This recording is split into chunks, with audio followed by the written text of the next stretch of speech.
السلام عليكم ورحمة الله تعالى وبركاته. نحمده ونصلي على رسوله الكريم أما بعد فأعوذ بالله من الشيطان الرجيم بسم الله الرحمن الرحيم. সম্মানিত ভিউয়ার আর হচ্ছে আজকে উপস্থাপনায় যিনি আমার ব্যাকগ্রাউন্ডে ক্যামেরাতে আছেন সবাইকে আমি জানাচ্ছি আন্তরিক মোবারকবাদ অভিনন্দন যে এত সুন্দর একটি চমৎকার সন্ধ্যায় এই আমার সাক্ষাৎকার নেওয়ার জন্য। তবে আমি আজকে একটা রিভিউ দিব, সেটা হচ্ছে জীবনের সফলতার জন্য মনের শক্তি বই থেকে আমি কিছু উদ্ধৃতি দিয়ে আমি শুরু করছি। জীবনে এই প্রখ্যাত একজন দার্শনিক ছিলেন উইলিয়াম শেক্সপিয়র। তিনি একটা কথা বলছেন যে মানুষের ভালো এবং মন্দ বলতে তেমন কিছুই নেই, হচ্ছে যে এটা হচ্ছে তার ভাবনা এবং দৃষ্টিভঙ্গি। আমি সাবিত রায়হান স্যারের বইয়ের কিছু উদ্ধৃতি দিয়ে বলছি, তিনিও কিছু কথা বলছে সেম, যে আসলে আমরা যেটা ভাবি দিন শেষে ঠিক আমি তেমনটাই। এজন্য ভাবনার যে শক্তিটা, এটা আমাদেরকে সবসময় বিশুদ্ধ রাখতে হবে আর ইতিবাচক রাখতে হবে।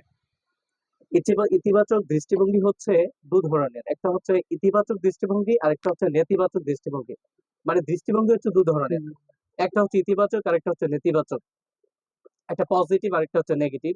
তবে পজিটিভ দৃষ্টিভঙ্গি যারা ধারণ করেন, লালন করেন, সবসময় পরিচর্যা করেন, চর্চা করেন, তারা সবসময় এগিয়ে থাকে।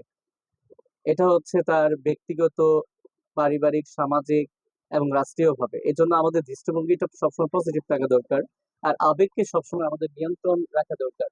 এই জন্য যে কারণ আবেগ, আমাদের যে কিছু পজিটিভ আবেগ আছে যেগুলো আমার ভালোর দিকে নিয়ে যায়, আর কিছু নেগেটিভ আবেগ আছে যেগুলো হচ্ছে আমাদেরকে এই ক্ষতির দিকে নিয়ে যায়। আমি রিসেন্টলি আমি উদ্ধৃতি দিয়ে সেটা আমি শুরু করবো ভূমিকা দিয়ে। যে কিছুদিন আগে ডেইলি স্টার একটা নিউজ পেয়েছে যে খেলা নিয়ে, ফিফা ওয়ার্ল্ড কাপ নিয়ে, যে তিনি ছিলেন একজন তরুণ, 19 বছর বয়স, সেটা কুষ্টিয়াতে। তার সদ্য বিবাহিত হওয়ার পরও তার 1 বছর পর তার 3 মাসের একটা বাচ্চা আছে। সন্তান রেখে তিনি খেলা দেখতে গিয়েছেন। সেই খেলা ছিল ফিফা কাপের, ব্রাজিলের পক্ষে ছিল। তারা 3 ভাই, তার মধ্যে তিনি খেলা দেখার পর তাতে দল হেরে গিয়েছে, এই জন্য তার মনের মধ্যে যে বিষণ্ণতা, রাগ, একটা খুব, আর বিশেষ করে হচ্ছে তার সাথে সহপাঠী যারা ছিল তারা হচ্ছে তাকে ট্রল করেছে। এখন সে এটা আহ, নিজে ধারণ না করতে পেরে তিনি বাসায় এসে আসার পরে তিনি পরপরই হচ্ছে ফ্যানের সাথে এই হ্যাঙ্গিং করে তিনি সুইসাইড করেছেন। তো এই দৃষ্টিভঙ্গিটা আসলে আমাদের অনেক ক্ষতিকর একটা আবেগ। আমি এটা আসলে আলোচনা করছি বা বলছি এই কারণে যে কারণ তিনি এই বইটার মধ্যে সেম কথাগুলো তুলে ধরছেন যে আবেগকে আমাদের নিয়ন্ত্রণ রাখতে হবে, আমাদের পজিটিভ ভাবতে হবে। কিন্তু খেলা হচ্ছে আমাদের একটা আনন্দ, কিন্তু খেলা আসলে আমাদের জীবনের লক্ষ্য না। যে খেলায় আমার জীবনের সব, এখানে কিন্তু তার ফ্যামিলি আছে, সব আছে। তিনি কিন্তু একটা ক্ষতিকর একটা আবেগ নিয়ে না ধরতে পেরে, মনকে নিয়ন্ত্রণ না করতে পেরে তিনি একটা মৃত্যুর দিকে ঝুঁকে গিয়েছেন, সুইসাইড করেছেন, যেটা আসলে ধর্মীয় দৃষ্টিকোণ থেকে এটা হচ্ছে সম্পূর্ণ না যায় যেমন হারাম এমন একটা কাজ করেছেন তিনি। আসলে ধর্মীয় জ্ঞান না থাকার কারণে, যেহেতু তরুণ, ধর্মীয় জ্ঞান না থাকার কারণে হচ্ছে আমাদের এমনটা হচ্ছে। এই জন্য আমাদের খেলার প্রতি বা বিভিন্ন বিনোদনের প্রতি, আমার এন্টারটেইনের মধ্যে হালাল যে এন্টারটেইন আছে, এগুলোর প্রতি আমাদের অবশ্যই ভালোবাসা থাকবে, শ্রদ্ধা থাকবে। কিন্তু কথা হচ্ছে আমার ফ্যামিলি থেকে আমি দূরে সরে থাকতে পারবো না। এটা হচ্ছে আমার তো শিকড়, আমার শিকড়কে শক্ত করে ধরতে হবে, মজবুত করে ধরতে হবে। আর এই জন্য আবেগকে নিয়ন্ত্রণ রাখতে হবে। মনের শক্তি মানে হচ্ছে, মানে একটা মানুষ প্রপার গাইডে তিনি কিভাবে এগিয়ে যাবেন নাকি, তার আবেগ নিয়ন্ত্রণ করে ব্যবসা, তারপর হচ্ছে স্টুডেন্ট লাইফ, চাকরি, এই যে আমাদের বাড়ি, আমাদের আমাদের জব লাইফ, আমাদের যে লাইফ স্টাইলটা, এটা হচ্ছে টোটালি হচ্ছে আমাদের একটা আবেগের থেকে উৎপন্ন হয়। এই জন্য আমাদের আবেগটা যেন নেতিবাচক না হয়, আমরা পজিটিভ থাকে, আমাদের ভাবনা শক্তি যেন সবসময় পজিটিভ থাকে, ইতিবাচক থাকে, আমরা যেন কখনো নেতিবাচকের দিকে না যাই।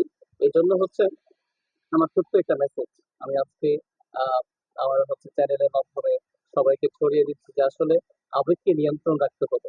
আর আমি নিজেও হচ্ছে পড়াশোনা করছি রেগুলার, আমি একটা বই লিখছি, যেটা এখন আমার একটা আহ, আমি আপলোড করি নাই, প্রকাশ অনবদ্য একটা বই, অপ্রকাশ প্রকাশ করবো ইনশাল্লাহ।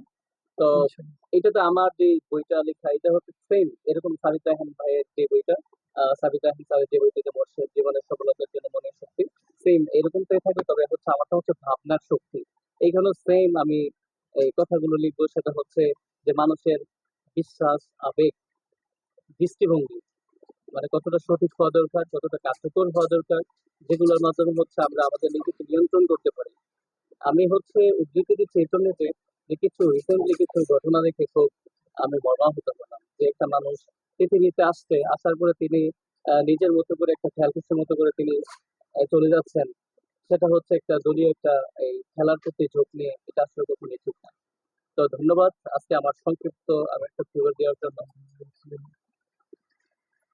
আহ, বইয়ের ব্যাপারে কিছু বলেন।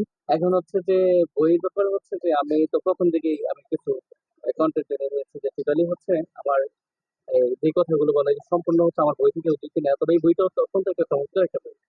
যে বই থেকে আমি যে কথাগুলো বললাম মানে এখানে হচ্ছে 85% বইয়ের কথা হচ্ছে এই মনের শক্তি, মনের শক্তি বই থেকে নেওয়া, মনের শক্তি কি বই থেকে উদ্ধৃতি নেওয়া। আর এই বইটা অত্যন্ত চমৎকার একটা বই। আপনারা হচ্ছে যে কেউ বিভিন্ন প্রফেশন থেকে আপনি করতে পারে খুব ভালো, আপনার হতে বলে এখান থেকে সফলতা পাবেন। যে আসলে জ্ঞান একটা সীমাবদ্ধতা না, জবের মধ্যে চাকরির মধ্যে না, এটা হচ্ছে একটা বিস্তৃত।